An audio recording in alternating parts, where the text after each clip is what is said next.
Om Namo Bhagavate Vasudevaya. Om Namo Bhagavate Vasudevaya. Om Namo Bhagavate Vasudevaya. Welcome to today's reading from Sri Chaitanya Charitamrita, Madhya Lila, chapter 6, verse number 141. We shall be continuing our reading from Ukam Karoti Vachalam, Pangum Langhayate Girim, Yat Kripa Tamham Vande Shri Gurum Din Tarinam Paramananda Madhavam Sri Chaitanya Ishwaram Hari Om Tat Sat. Verse number 141. Nirvishesha Tanre Kahe Ye Shruti Gana Prakrita Nishedhi Kare Aprakrita Sthapana. Wherever there is an impersonal description in the Vedas mean to establish that everything belonging to the Supreme Personality of Godhead is transcendental and free of mundane characteristics. Purport. There are many impersonal statements about the Supreme Personality of Godhead as stated in the Shvetashvatar Upanishad 3.19. Apani Pado Javano Grahita Pashyati Akashuh Nashnoti Akaranaha Saveti Vedyam Nacha Tasyati Veta Tam Ahur Agrayam Purusham Mahantam. Although the Supreme Lord is described as having no hands and legs, he nonetheless accepts all sacrificial offerings. He has no eyes, yet he sees everything. He has no ears, yet he hears everything. When it is stated that the Supreme Lord has no hands and legs, one should not think that he is impersonal. Rather, he has no mundane hands or legs like ours. He has no eyes, yet he sees. This means that he does not have mundane limited eyes like ours. Rather, he has such eyes that he can see past, present and future everywhere in every corner of the universe and in every corner of the heart of every living entity. Thus, the impersonal descriptions in the Vedas intend to deny mundane characteristics in the Supreme Lord. They do not intend to establish the Supreme Lord as impersonal.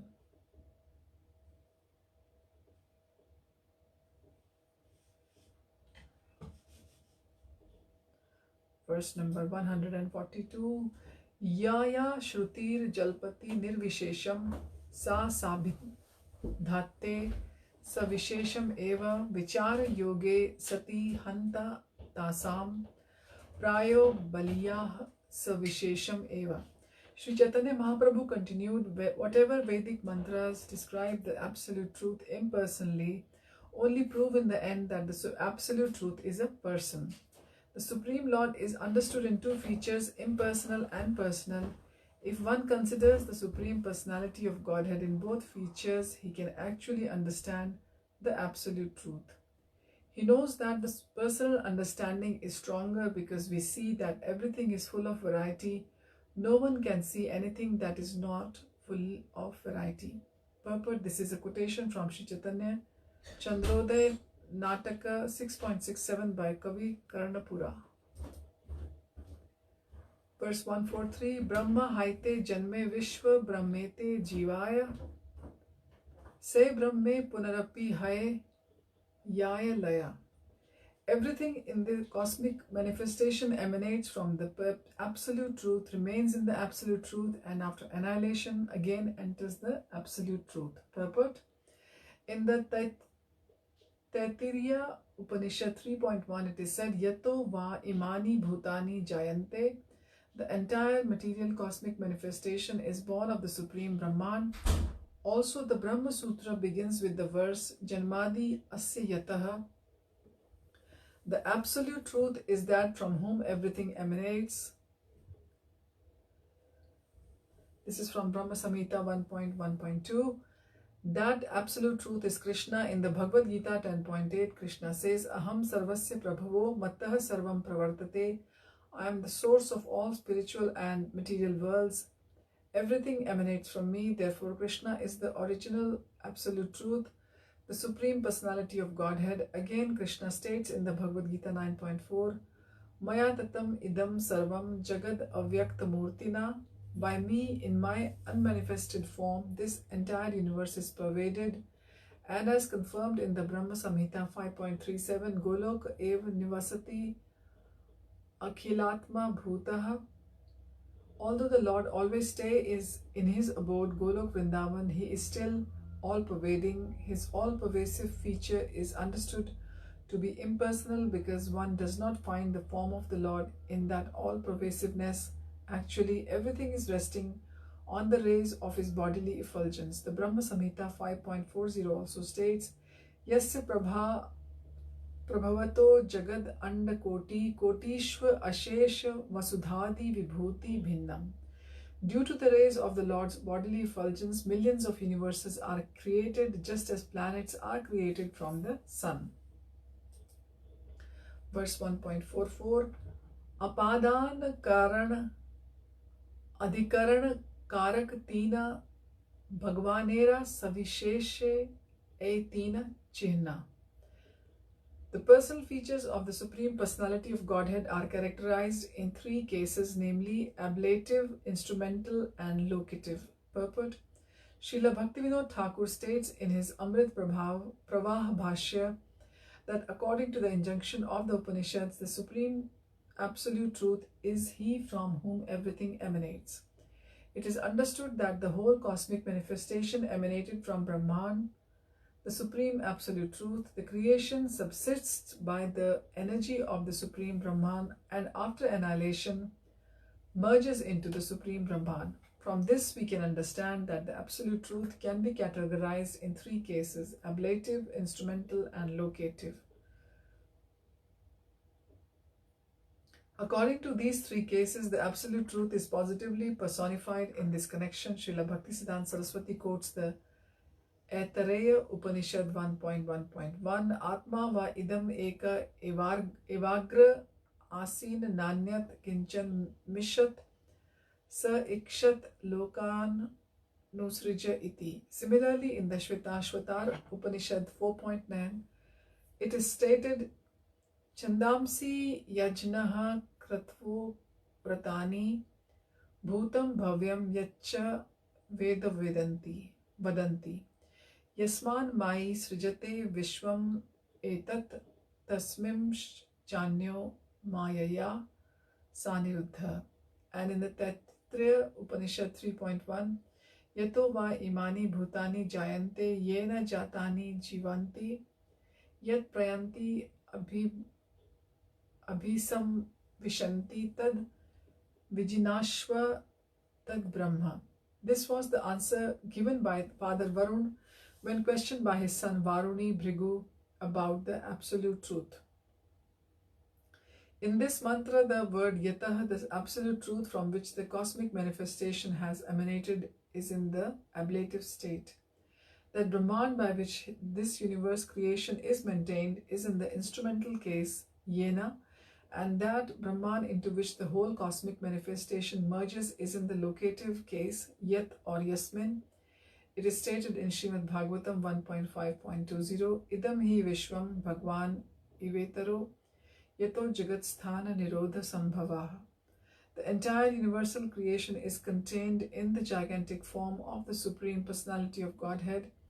Everything emanates from Him, everything rests in His energy, and after annihilation, everything merges into His person. Verse 145 and 146. Bhagwan Bahu Haite Yabe Kaila Mana Prakrita Shaktite Tabe Kaila Vilokana. Se Kale Nahi Janme Prakrit Mano Nayana Ataev Aprakrit Brahmera Netra Mana. Sri Chaitanya Mahaprabhu continued, when the Supreme Personality of Godhead wished to become many, he glanced over the material energy before the creation. There were no mundane eyes or mind. Therefore, the transcendental nature of the Absolute Truth's mind and eyes is confirmed. Purport. In the Chandyoga Upanishad 6.2.3, it is said, Tad ekashata bahu syam prajayaya. This statement confirms the fact that when the Supreme Personality of Godhead wishes to become many, the cosmic manifestation arises simply by his glancing over material energy. It may be noted that Supreme Lord glanced over the material nature before the creation of the cosmic manifestation. Before the creation, there were no material minds or material eyes. Therefore, the mind by which the Supreme Personality of Godhead desired to create is transcendental, and the eyes with which he glanced over material nature are also transcendental. Thus, the Lord's mind, eyes, and other senses are all transcendental. Verse 147, Brahma Shabde Kahe Purna Swayam Bhagwan Krishna Shastrera Pramana. The word Brahman indicates the complete Supreme Personality of Godhead, who is Krishna. That is the verdict of all Vedic literature. Purport that is also confirmed in the Bhagavad-Gita 15.15, where the Lord says, Vedeshcha sarver aham eva vedyah. The ultimate object in all Vedic literature is Krishna. How everyone is searching for him. This is also confirmed elsewhere in the Bhagavad-Gita 7.19.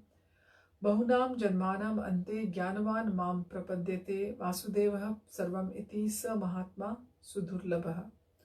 After many births and deaths, he who is actually in knowledge surrenders unto me, knowing me to be the cause of all causes and all that is. Such a great soul is very rare. When one has actually become wise through the study of the Vedic literature, he surrenders unto Vasudev, Bhagwan Shri Krishna.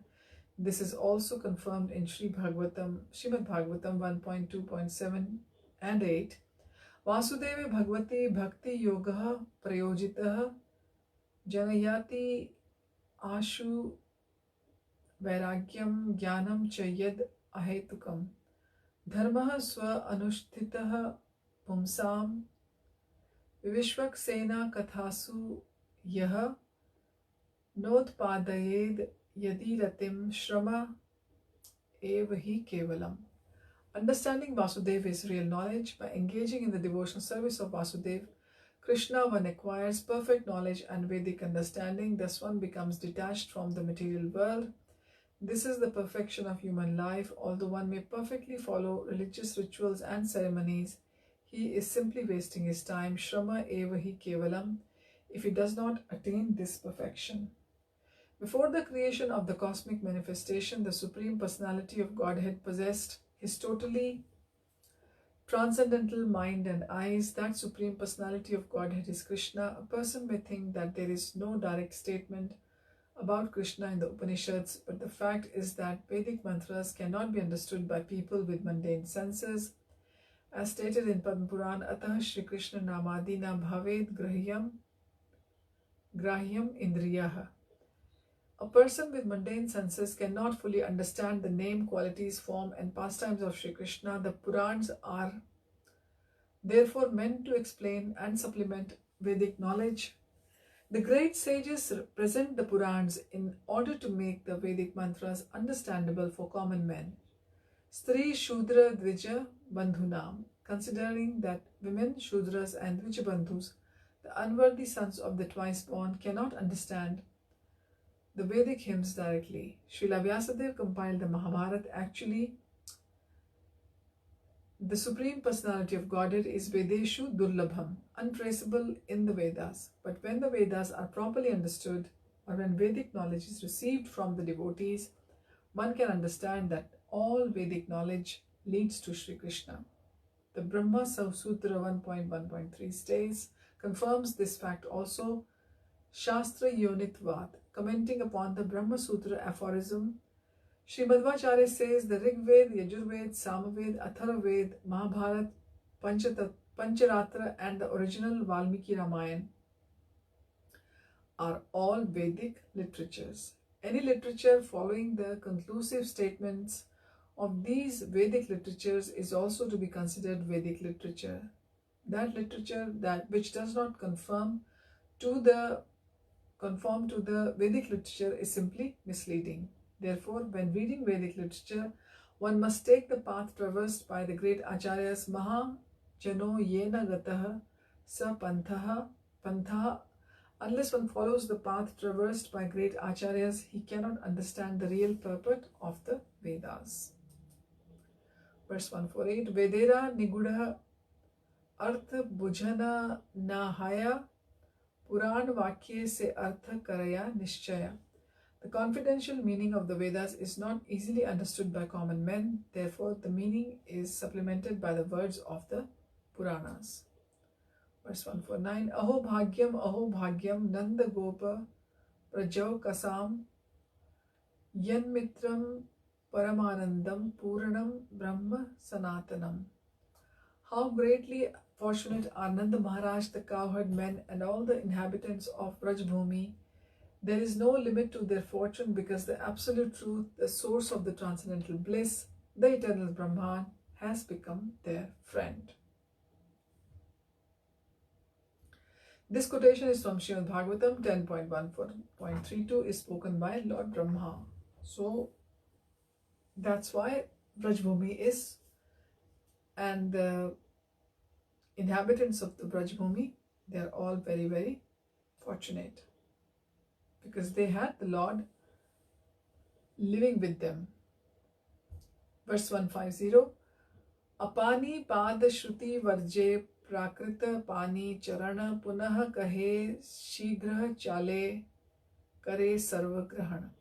The Vedic Apani Pad mantra rejects material hands and legs, yet it states that the Lord goes very fast and accepts everything offered to him. Verse 151. Ataiv Shruti kahe Brahma savishesha mukhya chadi lakshana te mane nirvishesha. So, as you know, nirvishesh means impersonal and savishesha means personal. All these mantras confirm that the absolute truth is personal, but the Mayavadis, throwing away the direct meaning, interpret the absolute truth as impersonal. Purport: as mentioned above, the Shvetashvatar Upanishad 3.19 states, Apani pado javano grahita pashyati akakshu sashrinoti akaranaha saveti vedyam na cha tasyasti veta tam ahur agrayam purusham mahantam. This Vedic mantra clearly states Purusham Mahantam. The word Purusha means person. In the Bhagavad-Gita 10.12, Arjun confirms that this person is Krishna when he addresses Krishna as Purusham Shashwatam. You are the original person. Thus, the Purusham Mahantam mentioned in the verse from the Shvetashvatar Upanishad is Sri Krishna. His hands and legs are not mundane but are completely transcendental. However, when he comes, fools take him to be an ordinary person. Avjananti ma mudha manushim tanum ashritam. One who has no Vedic knowledge, who has not studied the Vedas from a bona fide spiritual master, does not know Krishna. Therefore, he is a mudha. Such fools take Krishna to be an ordinary person, param bhavam ajanataha. They do not actually know that Krishna is manushyanam sahasreshu kaschid yatati siddhaye. It is not possible to understand Krishna simply by studying the Vedas perfectly. One must have the mercy of a devotee, yat padam. Unless one is favored by a devotee, he cannot understand the Supreme Personality of Godhead. Arjun also confirms this in the Bhagavad-Gita 10.14. My Lord, it is very difficult to understand your personality. The less intelligent class of men cannot understand the Supreme Personality of Godhead without being favored by his devotee. Therefore, the Bhagavad-Gita 4.34 contains another injunction. Tadvidhi pranipatena pariprashnena sevaya upadekshanti te jnanam jnaninas tattvadarshina. One has to approach a bona fide spiritual master and surrender to him. Only then one can understand the Supreme Personality of Godhead as a person. Verse 152. Shad Aishwarya Purnananda Vigraha Yanhar Hena Bhagwane Tumi Kaha Nirakar. You are describing as formless that Supreme Personality of Godhead, whose transcendental form is complete with 6 transcendental opulences. Purport: if the Supreme Personality of Godhead is formless, how can he be said to walk very fast and accept everything offered to him? Rejecting the direct meaning of the Vedic mantras, the Mayavadi philosophers interpret him and try to establish the absolute truth as formless. Actually, the Supreme Lord has an eternal personal form full of all opulence. The Mayavadi philosophers try to interpret the absolute truth as being without potency. However, in the Shvetashvatar Upanishad 6.8, it is clearly said, Parasya Shakti Vividhaiva Shruyate, the absolute truth has multipotencies. Verse 153, Swabhavike Tina Shakti Ye Brahme Haya Niha Shakti Ka Kari Tanre Karah Nishchaya. The Supreme Personality of Godhead has three primary potencies. Are you trying to prove that he has no potencies? Purport: Sri Chaitanya Mahaprabhu now quotes 4 verses from Vishnu Puran 6.7.61 to 63 and 1.12.69 to explain the different potencies of the Lord. Verse 154, Vishnu Shakti Para Prokta Kshetra Janakhya Tatha Para Avidya Karma Samajannanya Tritiya Shakti Ishyate.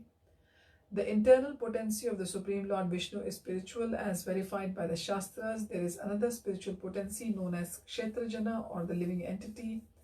The third potency, which is known as nations, makes the living entity godless and fills him with fruitive activity. Purport: in the Bhagavad-Gita, in Shri Krishna's discourse on the Kshetra and Kshetrajana, it is clearly stated that the Kshetrajana is the living entity who knows his fields of activities. The living entities in the material world are forgetful of their eternal relationship with the Supreme Personality of Godhead. This forgetfulness is called avidya or nations.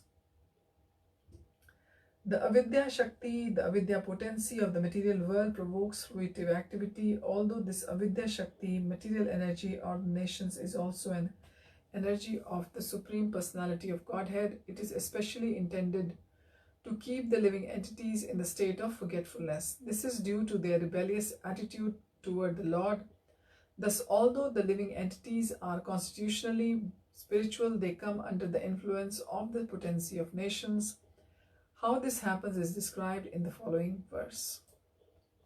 Verse 155, Yaya Kshetra Jana Shakti Sa Veshtita Nipa Sarvaga Samsara Tapan Akhilan Avapnoti Atra Sanatana Santatan.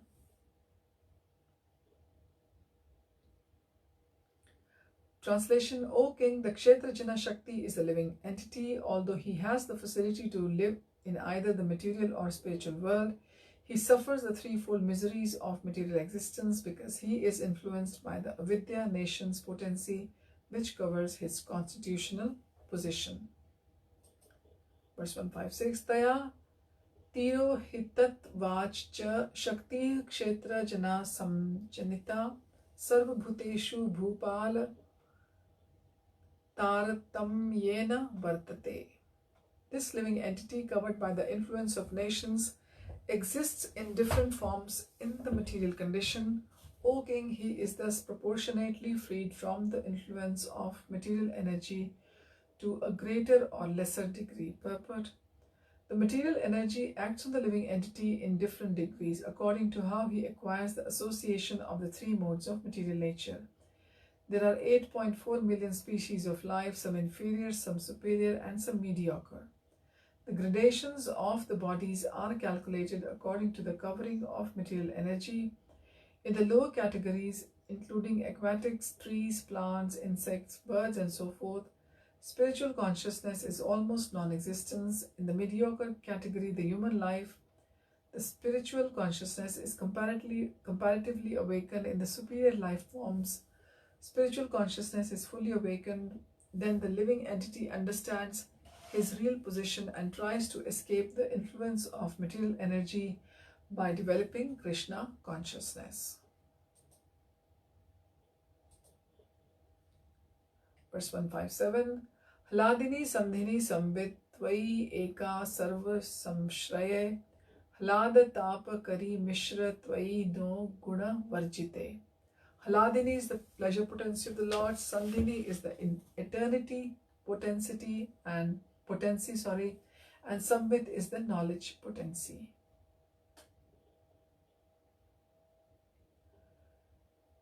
The Supreme Personality of Godhead is Satchidanand Vigraha. This means that he originally has three potencies: the pleasure, which is Hladini, the potency of eternality, which is Sandhini, and Samvit, the potency of knowledge.